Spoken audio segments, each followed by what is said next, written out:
I guess on the other front of things, we'll go back to the patching activities, which is the prevent the vulnerabilities that prevent the exploits that prevent the botnets. So, Jim, what can you tell us about what's coming up with Microsoft's patches this month?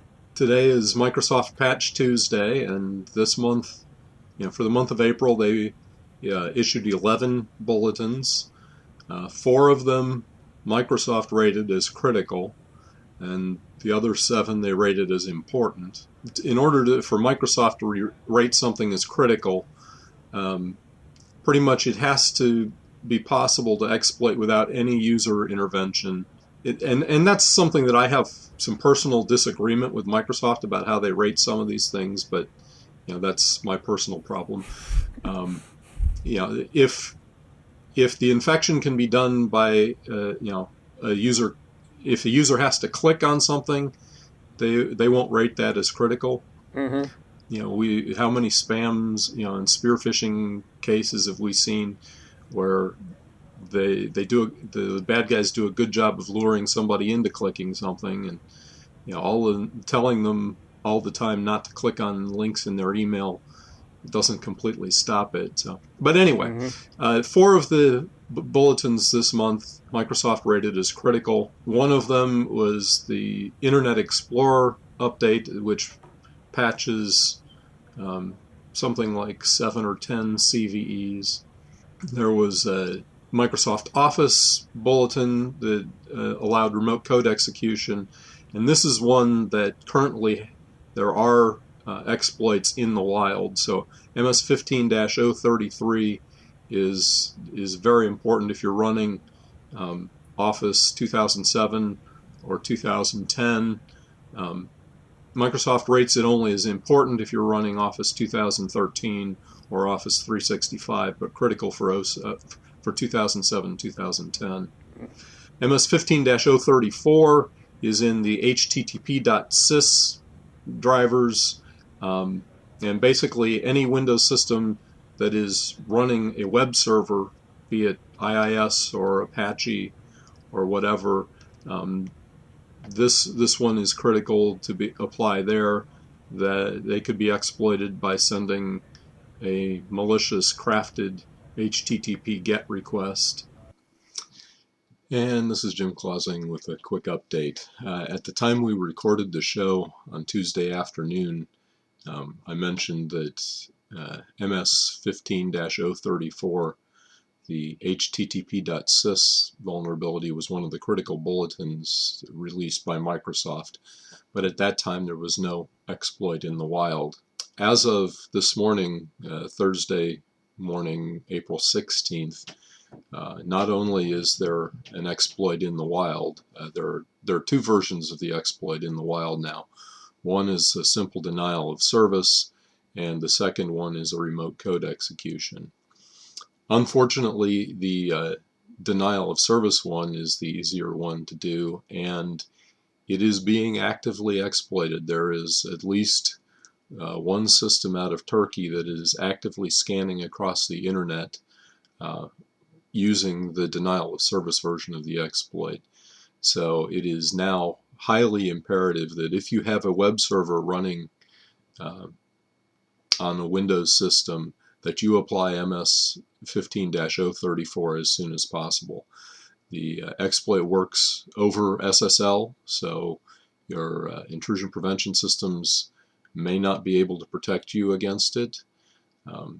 This one is now highly critical. It's one you need to patch immediately. So we wanted to do this quick update and let you know. Thanks. The other critical one is in the Microsoft graphics component stuff. The same graphics components that we've been seeing exploited for 10 years now. Another one that they only rated as important but is a little worrisome to me is MS-15-037, which is a vulnerability in the Windows task scheduler that allowed privilege escalation. And this one worries me because in a couple of recent cases we've seen the bad guys use a task scheduler to elevate their privileges. So anytime that I see a task scheduler one that gets my attention. But yeah, 11 bulletins, 4 of them critical, as we say every month. Check them out, but apply them as quickly as possible. Yeah, I have to agree with you in the context of what you mentioned, what defines critical. I remember going back, there was some time ago where a colleague of ours, Michael Singer, was trying to coin the term wormable. I think he used Wikipedia as a place to kind of just define the term wormable, and I think it ultimately ended up getting removed because we didn't have any references at the time to be able to back it up, which is one of the basic criteria. But ultimately, it sounds like what they define as critical would be something that, if it's remotely executable, it effectively would be a wormable exploit or vulnerability.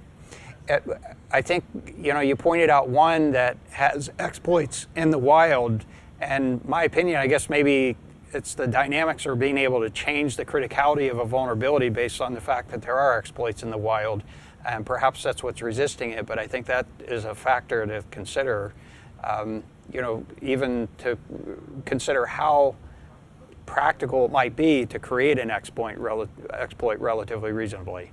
I don't know. What are your thoughts on that, Jim? One of the things that Microsoft has done for the last 2 years or so is give an exploitability assessment, an exploitability score to each of the CVEs covered in these bulletins. And on all of the criticals, there is at least one CVE that has an exploitability index of 1. That is, exploitation is likely, in the next 30 days or so. And the one CVE that is currently being exploited in the wild, that's a exploitability score of 0. So the lower the number, the more critical it is to patch quickly. Yeah. But yeah, they won't rate it as a critical if it can be exploited by drive-by, and that kind of, I disagree with that, because if a user, without realizing it, just by browsing to some website that's got malicious ads or something, can get completely owned, I think that's an issue. But that's an argument that I've had with them before, and I'm probably not going to win that one. Not anytime soon. But I think perhaps to your point, from our perspective, since we're not going to change how the rating is done, you always have the option of doing your individual assessments, but perhaps it's just simply looking at the critical vulnerabilities and just patching for those isn't enough. You really need to be patching them much more aggressively and trying to get rid of ones that certainly, at least in the important category, relatively quickly. Right, especially if you take a look at their exploitability assessment. If it's got a low exploitability number, Microsoft anticipates that there will be exploits for it in the relatively near future. So those are the ones that you really need to pay attention to. And to your point earlier, you said you mentioned drive-by or basically something through a phishing attack or something like that. If it's a user, it's basically a privilege escalation is what it amounts to. If you can use the exploit to escalate from a user privilege to escalate to administrator privileges, certainly that factors into this. Absolutely. Yep. All right. Well, good. Thanks, Jim.